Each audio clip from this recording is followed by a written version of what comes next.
नमस्कार दोस्तों, welcome back to finance scholar. Today we will discuss about a very important organisation that is FATF, Financial Action Task Force.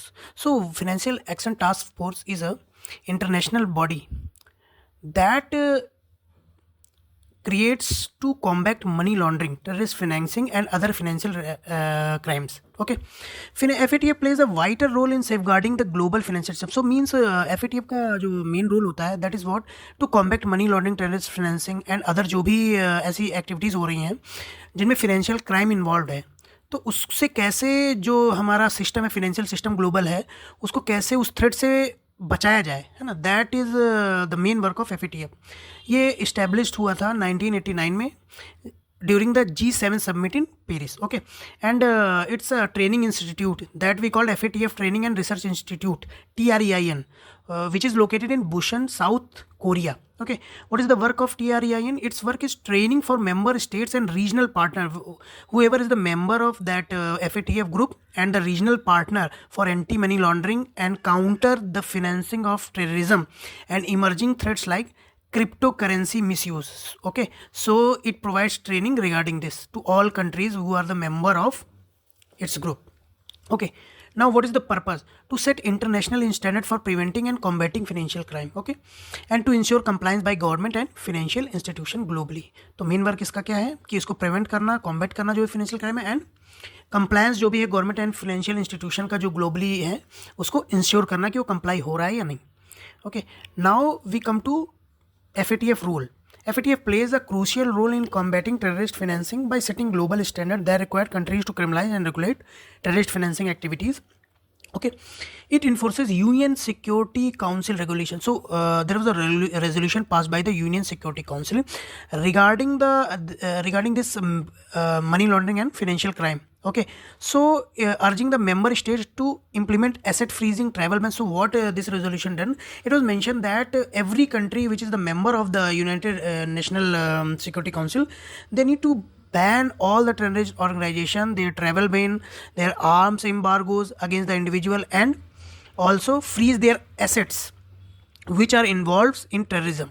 Okay, FATF encourage the adoption of robust measures such as customer due diligence and enhanced due diligence in financial institution to prevent the flow of fund to terrorist. Okay, so FATF ने क्या increase किया है कि like account open हो गया या other जो भी एक्टिविटीज़ हो रही है उसमें हमें क्या करना है, कस्टमर का ड्यू डिलिजेंस प्रॉपर होना चाहिए, है टाइम टाइम पे EDD होना चाहिए, है ना। जहाँ भी फिनेंस या बैंक से रिलेटेड या फिर मनी से रिलेटेड चीज़ें इन्वॉल्व हैं, वहाँ पे जो ग्रुप्स हैं या फिर जो भी फंडिंग मेम्बर्स हैं उनका टाइम पे EDD होना चाहिए. Okay, FATF also monitors and evaluates the country's compliance through mutual evaluation, ensuring the UNSR provision are effective. So ये टाइम पे जो भी उसके मेंबर कंट्रीज़ हैं उनको मॉनिटर करता है और टाइम पे ये चीज़ इंश्योर करता है कि जो भी रेजोल्यूशन है वो फॉलो हो रहा है या नहीं हो रहा है. Okay, so now we move on to functions of FATF.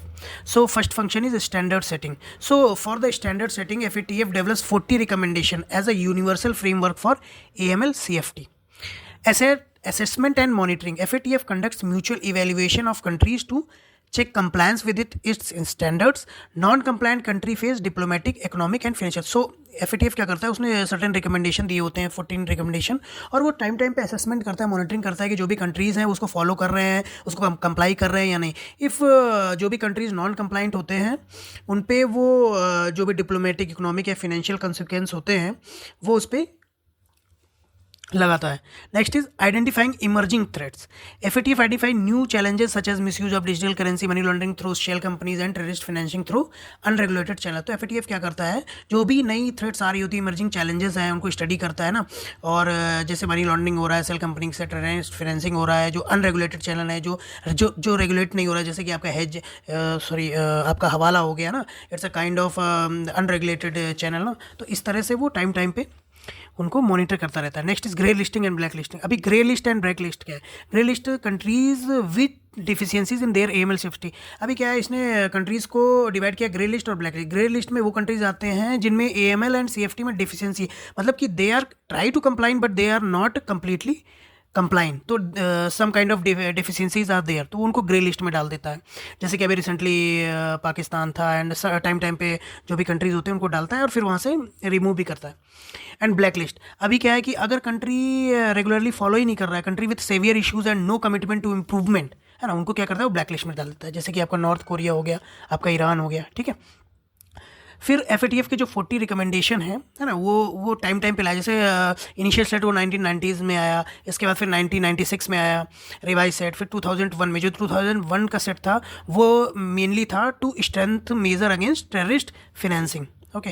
Then 2003 में आया, 2012 में आया, 2021 में आया। 21 का था to address the emerging risk like virtual asset and financial crime.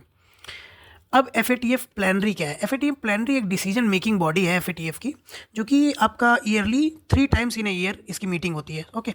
सो कब कब होती है? Typically in February, June and October, right. Next है FATF membership. There are 39 members right now, of which 37 countries हैं और 2 रीजनल ऑर्गेनाइजेशंस हैं, including the European commission and gulf cooperation council. Now अब FATF और इंडिया दोनों के बारे में डिस्कस करते हैं कि FATF और इंडिया एक दूसरे से कैसे कॉपरेट या रेगुलेट चीज़ों को कर रहे हैं। India's FATF, India was granted observer status in 2006 में इंडिया ऑब्जर्वर बना, एंड ऑब्जर्वर बना तो उसको FATF की मीटिंग में पार्टिसिपेट करने का, डिस्कशन का उसमें मौका था, but without voting rights, India उसमें वोट नहीं दे सकता था। फिर क्या हुआ? India became full member of FATF इन जून 2010। इसके बाद क्या हुआ कि उसको वोटिंग राइट भी आ गया और वो एक्टिवली जो भी AML CFT मेजर्स थे उसमें ग्लोबली पार्टिसिपेट करने लगा। अब इंडिया के पॉइंट ऑफ व्यू से क्या क्या कंट्रीब्यूशन है? India has consistently advocate for strict action against countries supporting terrorist. तो जैसा आप लोग देखते होंगे कि टाइम टाइम पे क्या होता है, जो भी टेररिस्ट से रिलेटेड ऑर्गेनाइजेशन होती है, इंडिया कमेंट करता रहता है उनको बैन करने के लिए या फिर उनको स्ट्रिक्ट एक्शन लेने के लिए, ना। जैसे कि कुछ कंट्री ने, such as Pakistan like countries, तो इट्स इंडियाज पार्ट कि वो किस तरह से उसको मॉनिटर कर रहा है। played a key role in highlighting terrorist financing risk, especially from groups like Lashkar-e-Taiba, Jaish-e-Mohammed, leading to global scrutiny of such organization. India's effort contributed to Pakistan inclusion in the grey list. हाँ, अभी क्या था कि India का ही effort था कि जो पाकिस्तान, जो कि रेगुलरली AML सेफ्टी मेजर्स को फॉलो नहीं कर रहा था, जो यूएन सेक्रेटरी काउंसिल के मेजर्स थे उनको फॉलो नहीं कर रहा था, तो उसके कारण 2018 में क्या था, उसको ग्रे लिस्ट में डाल दिया गया। तो फिर उसने उसको इम्प्रूव करने के लिए काम किया। नेक्स्ट FATF का एक्शन का इम्पैक्ट क्या होता है? Grey list, jurisdiction under increased monitoring. अब क्या होता है, जो कंट्रीज़ ग्रे लिस्ट में चले जाते हैं ना, उनमें जो मॉनिटरिंग होती है वो और इंक्रीज़ कर दी जाती है। जो FATF होता है और ज़्यादा मॉनिटर करता है, एक एक चीज़ में क्वेश्चन करता है ना। तो इसके बाद क्या होता है, जो भी इसमें FATF की लिस्ट में होते हैं ना, उनकी स्क्रूटनी होती है, उनको बार बार उनको मॉनिटरिंग के लिए बोलते हैं, उनसे रिपोर्ट्स रेगुलर मॉनिटरिंग होती है ना, ये सारी चीज़ें होती हैं। ब्लैक लिस्ट में क्या होता है? High risk jurisdiction subject to call for action. इसमें क्या होता है कि जो भी कंट्री इस लिस्ट में होता है ना, तो उसमें क्या होता है कि वो एक्चुअली ग्रे लिस्ट से ब्लैक लिस्ट में जाता है, तो इसका मतलब वो इतना वार्निंग के बाद भी वो अपने AML CFT मेजर्स में काम नहीं कर रहा है। तो इसमें क्या होता है कि जो भी सिक्योरिटी काउंसिल होती है FATF के रिकमेंड के थ्रू, वो उसमें इकोनॉमिक या पॉलिटिकल जो भी सैंक्शंस होते हैं वो लगा सकती है, ओके। अब करंट रिलेवेंस क्या? India is committed to FATF norms, has strengthened its AML safety framework including measures under the PMLA act. तो इंडिया ने इसी मेजर्स के को फॉलो कराने के लिए, हमारे यहाँ क्या है, prevention of money laundering act पास हुआ था, जो कि 2002 में आया था। It's a part of the regulation so that it comply with the norms of the FATF। Global focus में आपका पाकिस्तान एंड म्यांमार जो भी हैं वो ग्रे लिस्ट में है ना, तो वो टाइम पे रिमूव होते हैं, फिर कभी कभी ब्लैक लिस्ट में भी चले जाते हैं some countries like North Korea. So वो FATF उसके अकॉर्डिंग मॉनिटरिंग करता है और उसको जैसा भी लगता है उसी हिसाब से उसको स्विच करता है। Emerging challenges like crypto currency misuse and. अभी इमर्जिंग चैलेंजेस क्या है? अभी जैसे कि क्रिप्टो करेंसी है, बिटकॉइन है ना, इनको कई कंट्रीज़ अभी भी, मैक्सिमम कंट्रीज जो है वहाँ पे कोई भी रेगुलेशन नहीं है इन पे, तो उसके थ्रू कैसे मनी लॉन्ड्रिंग हो सकती है, उसका मिसयूज हो सकता है ना। इस पर ये FATF के लिए मेन फोकस होगा और इस पर दे आर वर्किंग। नेक्स्ट है in IBA working group. The IBA working group is a committee formed by the Indian Banks Association to address key issues in the banking industry, create policies, recommend solution for improving banking operation and compliance. की roles क्या है IBA group का? वो policy development के लिए guidelines बनाते हैं, ठीक है। इसके बाद जो भी बेस्ट प्रैक्टिसेस होती है ग्लोबली इंडस्ट्री से रिलेटेड, उसको इंडिया में कैसे जो बैंक्स हैं उनको उन प्रैक्टिस के अकॉर्डिंग कंप्लाई कराया जाए, ये लोग रिकमेंड करते हैं ना. Advocacy represent banking interest to regulator and the government. Training organises program to keep banker update a new trend and regulation. तो ट्रेनिंग प्रोग्राम भी ये लोग ऑर्गेनाइज कराते हैं. अब आता है importance of software for AML screening. तो अभी क्या है कि एएमएल और जो सीएफटी है कंप्लायंस, उसको मॉनिटर करने के लिए डिफरेंट बैंक्स जो हैं वो अलग अलग तरह के जो एएमएल सॉफ्टवेयर्स हैं, है ना, उसको यूज़ करते हैं. उनमें से क्या है कि उन सॉफ्टवेयर के through it is very fast to catch those money laundering and financial crimes. Comparatively if you go manual, it will take time. So every bank is now going for the digital things and everyone is using some AML screening software. अब type of AML screening software क्या है? Watch list screening software compares customer data against global watch list, है ना. अभी ये क्या करता है कि कस्टमर जो भी आपके यहाँ है या आपसे जो भी बिजनेस कर रहा है उसका ग्लोबल वॉच लिस्ट में तो नाम नहीं है, कहीं वो उस पर सैंक्शंस तो नहीं लगे हुए हैं, कहीं पॉलिटिकली एक्सपोज लिस्ट में तो नहीं है, हाई रिस्क तो नहीं है. इन सारी चीज़ों को टैकल करने के लिए, ट्रैक करने के लिए वॉच लिस्ट स्क्रीनिंग सॉफ्टवेयर होता है. नेक्स्ट होता है हमारा transaction monitoring software.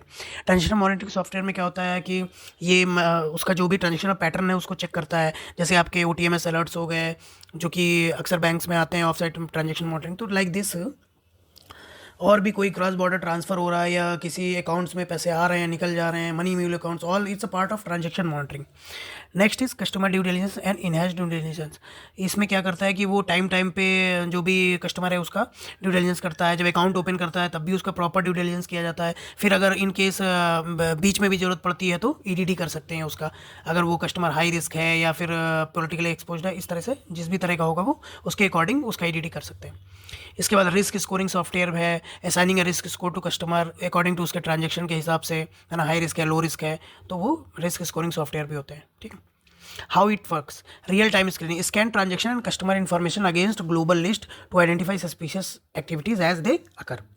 Alert and report, जैसे मैंने बताया कि वो रियल टाइम में अलर्ट जनरेट करते हैं. अगर उनको सॉफ्टवेयर को if they find that transaction is some kind of suspicious, alert will generate so that the compliance authority will know कि what is going on in the system and they can report to respective authority like Financial Intelligence Unit India. So this is the work. Automation automates manual process, saving time and resource and reducing human. So if we go for manual now, it is very difficult to check each and every transaction, but with the help of the monitoring software they can compile crores of transaction in a minute. Okay. And they are giving us the exact data.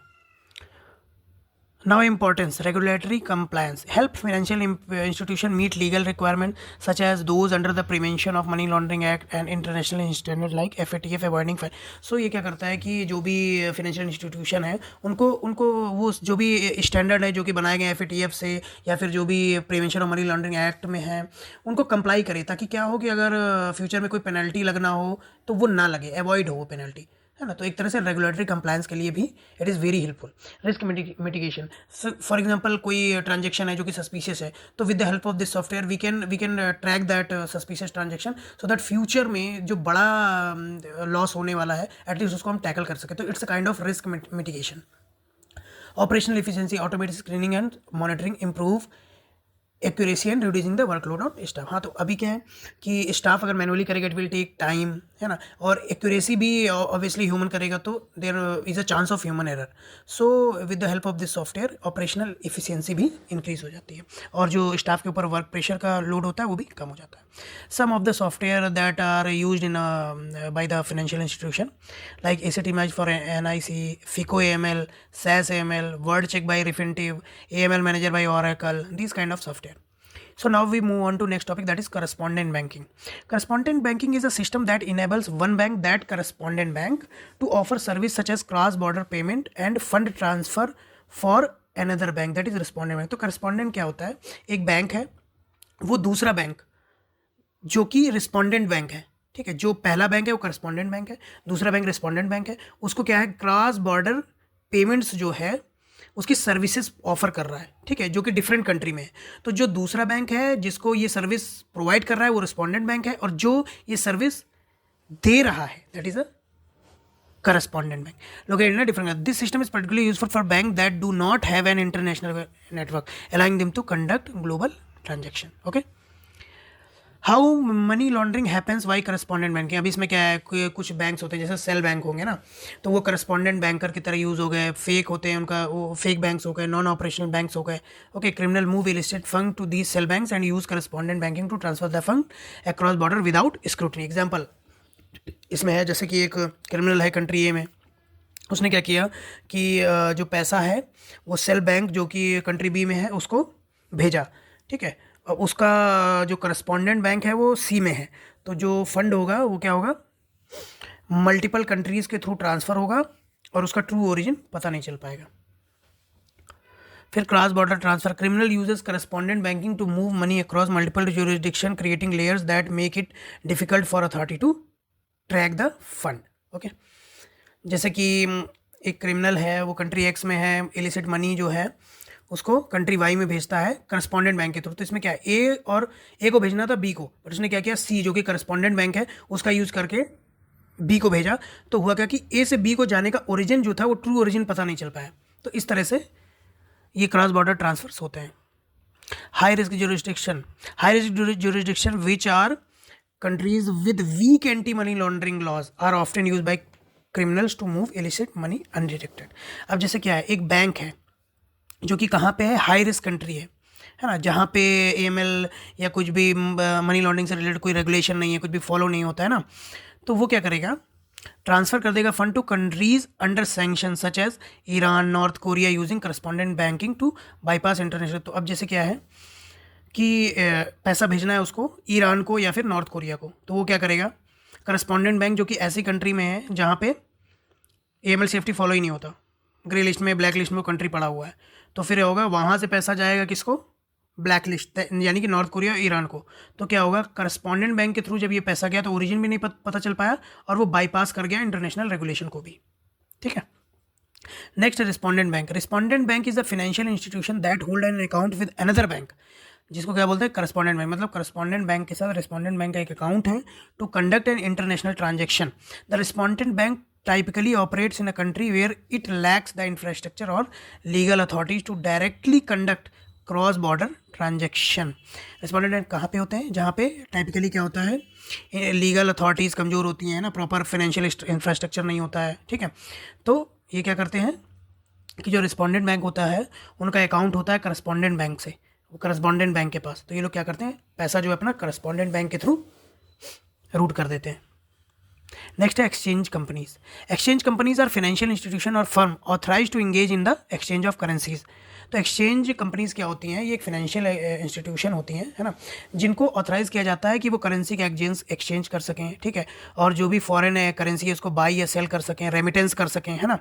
और कुछ cases में क्या होता है, prepaid cards जो होते हैं, traveller checks होते हैं, उनको भी प्रोवाइड करते हैं, उनको भी ये लोग रेमिटेंस के पर्पज़ के लिए यूज़ करते हैं। These companies play a crucial role in facilitating international trade, tourism and remittance by providing a platform for individual and business to exchange one currency for another. तो इनका मेन काम यही होता है कि करेंसी को या तो बाई और सेल में यूज़ होंगे, उसको एक्सचेंज करने के लिए, है ना, रेमिटेंस करना है किसी और कंट्री में, है ना, या फिर ट्रेवलर चेक्स देना है टूरिस्ट को, है ना, प्रीपेड कार्ड के थ्रू देना है, तो ये इट्स ए हेल्पफुल। तो अब इसमें एक तो की फंक्शन हो गया करेंसी एक्सचेंज का, ठीक है, buy and sell foreign currency at specifies exchange rate, customer can exchange local currency for foreign currency, है ना, फॉर ट्रैवल, ट्रेड और अदर पर्पज़। रेमिटेंस सर्विस में हो गया, many exchange companies offer international remittance service. तो इसमें क्या होगा, रेमिटेंस सर्विस प्रोवाइड करेगा, आपको यहाँ से दूसरे कंट्री में पैसा भेजना है रेमिटेंस करने के लिए, है ना, या फिर वहाँ से अपने होम कंट्री को भेजना है ना। The service is widely used by expatriate, जो भी यहाँ से जाके बाहर काम करते हैं फॉरेन कंट्रीज़ में, वो अपने होम कंट्री में जो पैसा भेजना होता है तो क्या है, रेमिटेंस सर्विस को यूज़ करते हैं। फिर travel cheques and prepaid card हो गए, some companies use travel cheque और प्रीपेड का foreign exchange card for secure transaction while travelling. तो टूरिस्ट को ये लोग ट्रैवल चेक या प्रीपेड कार्ड इशू करते हैं ना, ताकि फॉरेन में जो भी उनका ट्रांजेक्शन है उसको उसमें उसको इशू ना है और वो सिक्योर भी रहे। फिर कॉर्पोरेट सर्विसेज के लिए they often provide foreign exchange services to business engagement, जो भी बड़े बड़े बिजनेस हैं, इंटरनेशनल ट्रेड करते हैं वो ना, तो उनको करेंसी रिस्क मतलब एक्सचेंज करने में कोई प्रॉब्लम ना हो, ट्रेड करने में कोई प्रॉब्लम ना हो, तो उससे रिलेटेड सर्विसेज, कॉर्पोरेट सर्विस भी ये प्रोवाइड करते हैं। अब regulation and licensing. Exchange companies are typically regulated by central bank और financial regulatory authority to ensure compliance with anti money laundering. तो यहाँ पे एक्सचेंज कंपनीज को कौन रेगुलेट करता है, आरबीआई रेगुलेट करता है। Type of exchange company, money exchange bureaus हो गई आपकी, है ना, इसके बाद फुल फ्लेज एक्सचेंज कंपनीज हो गई, ऑनलाइन एक्सचेंज प्लेटफॉर्म्स हो गए, जैसे कि आपके डिजिटल प्लेटफॉर्म हो गए होते हैं जो ऑनलाइन करेंसी एक्सचेंज को ऑफर करते हैं, है ना। इसके बाद इंपॉर्टेंस क्या है इनका, कन्वीनियंस है, कन्वीनियंस प्रोवाइड करते हैं इंडिविजुअल को, कोई इशू नहीं होता है। मैनुअली अगर जाएंगे, अगर ऐसे करने जाएंगे एक्सचेंज करने में तो प्रॉब्लम होगा। टूरिस्टों के लिए भी अच्छा होता है, ट्रेड के लिए भी ईजी है ना, ट्रेड को कन्वीनियंट करते हैं ये। Financial inclusion, exchange companies often serve communities that might not have access to traditional banking services, ठीक है। एंड रिस्क एंड चैलेंजेस, अभी क्या है कि regulatory strict adherence to ML and safety regulation is mandatory. Market volatility, fluctuation in exchange rate can impact profitability, ठीक है। तो ये सारी चीज़ें, रिस्क क्या क्या है, चैलेंजेस क्या क्या है। रेगुलेटरी कंपेयर्स एक तरह का चैलेंज है, मार्केट वोलेटिलिटी जो है वो भी चैलेंज है, कंपटीशन है, they face stiff competition from banks, fintech platform, online remittance service, इनसे इनको एक्सचेंज कंपनीज को टफ कंपटीशन मिलता है। इसके बाद आता है foreign branches. Foreign branches are international branches of a financial institution, ठीक है। बहुत सारे बैंक क्या होते हैं वो अपनी फॉरेन ब्रांचेस खोलते हैं ताकि वो जो वहाँ पे इंडियंस हैं, है ना, वो इंडियंस है या जो भी जो होम कंट्री का जो जो जो पर्सन है वो वहाँ जाके काम कर रहा है ना, तो उसको ईजिली सर्विस प्रोवाइड कर सके। या उस कंट्री से रिलेटेड अगर कुछ बिजनेस करना है, उस कंट्री में बिजनेस प्रोवाइड करना है, तो उसके लिए भी फॉरेन ब्रांचेस यूज होती हैं। तो की expand operation into new market, इनका की फंक्शन है। Provide cross border banking services, loan, foreign exchange, comply with both local and home country regulation, है ना। जैसे कि एक यूएस बेस्ड बैंक है, वो अपना ब्रांच कहाँ ओपन करता है, हांगकांग में ओपन कर देता है, ठीक है। और बैंकिंग सर्विसेज प्रोवाइड करता है एशिया के क्लाइंट्स को, including foreign exchange and business loan. अब फॉरेन जो इंडियन बैंक्स हैं उनकी फॉरेन ब्रांचेज, जैसे आपका state bank of India, bank of Baroda है ना। ऐसे बहुत सारे पब्लिक सेक्टर बैंक भी हैं, प्राइवेट बैंक्स भी हैं, है ना। वो लोग क्या करते हैं अपना इंटरनेशनल प्रेजेंस बनाने के लिए, है ना, ताकि उनको इंटरनेशनल मार्केट का भी एक्सेस मिले, और जो बड़े बड़े इंस्टीट्यूशन है या बड़े बड़े जो बिजनेस करते हैं उनको प्रॉपर ट्रेड फिनेंस कर सके ना, उनके फॉरेन एक्सचेंज कर सके, कॉर्पोरेट सर्विसेज प्रोवाइड कर सके, इंडिविजुअल को भी रेमिटेंस सर्विसेज प्रोवाइड कर सके, इन सब के लिए यूज़ होता है। Regulation, RBI oversee and provide guideline for Indian bank operating, तो आरबीआई उसके लिए गाइडलाइन प्रोवाइड करता है, ओवरसीज जो भी ब्रांचेज होती हैं, ठीक है। अब इंडियन एक्सचेंज कंपनीज जो होती है उनको कौन रेगुलेट करता है, foreign exchange management act, FEMA 1999, जो कि 1999 में आया था, ठीक है। इनका काम क्या होता है, these companies help facilitate the transfer of fund internationally, particularly for remittance from the Indian diaspora. अब क्या आता है, hedging in foreign branch operation. अब हेजिंग क्या है जो कि फॉरेन ब्रांच में यूज़ करते हैं। Suppose a company in the US import goods from Europe and has to pay in euros 3 months later. If the euro strengthens against the dollar during this period, the company will need more dollars to buy the same amount of euro, leading तो होता क्या है कि मान लो एक US की company है, उसको गुड्स इंपोर्ट करने हैं यूरोप से, ठीक है, और वो बोल रहा है कि हम आपको 3 महीने बाद यूरो पे करेंगे। तो अब क्या होता है कि मान लो यूरो मजबूत हो गया डॉलर के अगेंस्ट, है ना, तो ऑब्वियस सी बात है कि उसको ज़्यादा पेमेंट करना पड़ेगा, है ना। तो इससे क्या होगा, उसका फाइनेंशियल लॉस होगा। तो वो लोग क्या करते हैं, इसके अगेंस्ट क्या करते हैं, हेज कर लेते हैं। उस हेज में क्या करते हैं वो लोग, फॉरवर्ड कॉन्ट्रैक्ट्स करते हैं, है ना, करेंसी ऑप्शंस रखते हैं, करेंसी स्वैप करते हैं, एग्रीमेंट टू बाई और sell specific amount of currency at a period. तो पहले से ही वो लोग कॉन्ट्रैक्ट कर देते हैं कि भाई हम जो है आपका जो फ्यूचर में ये जो 3 महीने बाद आप पेमेंट करोगे वो इस रेट पे करोगे, तो उसको बोलते हैं फॉरवर्ड कॉन्ट्रैक्ट। मतलब बाद में कितना ही बढ़ जाए या घट जाए उसका इस पर इफेक्ट नहीं पड़ता। करेंसी ऑप्शन क्या है, contract that provide the right but not the obligation to exchange currency at a specific rate on the certain date. फिर इसके बाद है currency swap, agreement to exchange cash flow in different currency to manage. तो इसमें क्या होता है, currency swap करते हैं, है ना, एक्सचेंज करते हैं, जैसे रुपये, और आपने सुना होगा रसिया से जो भी पेट्रोलियम है वो लेने के लिए इंडिया क्या कर रहा है, वो रूबल में पेमेंट कर रहा है ना। तो इस तरह से करेंसी स्वैप करते हैं ताकि एक्सचेंज रेट रिस्क जो है उसको कम किया जा सके। अब हम लोग मूव करते हैं, कुछ इंपॉर्टेंट MCQs हैं जो कि इस टॉपिक से रिलेटेड हैं, तो उनको मैंने मेंशन किया हुआ। जैसे फर्स्ट है when did India become full member, तो इंडिया FATF का फुल मेंबर कब बना है, 2010 में, 2010। What is the primary role of FATF, issuing loan to countries, monitoring global financial system of growth, setting standard for combating money laundering and terrorist financing, promoting economic policy worldwide, providing financial support for international project. So right answer is C, setting standard for combating money laundering and terrorist financing.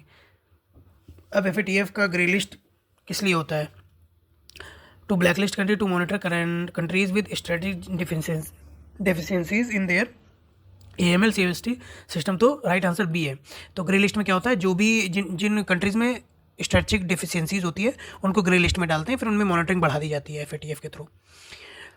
What year was FATF 40 recommendation first introduced? So it was first introduced in 1990. What is the FATF role in implementing United Nations Security Council? So enforce asset freezing, travel bans, and arm embargoes against terrorists. So it was the recommendation that was taken in resolution of United Security Council. What year did FATF revise its recommendation to address terrorist financing? So it was revised in 2001. Which FATF training and research institute is located in South Korea? So it is located in Busan, South Korea. What is the full form of FATF? That is Financial Action Task Force, B. How often does FATF update its list of high risk and non-cooperative jurisdiction? So it is biannually. So friends, thank you for watching my video. So we will be back with another video. If you like that video, please keep subscribe and like. Thank you.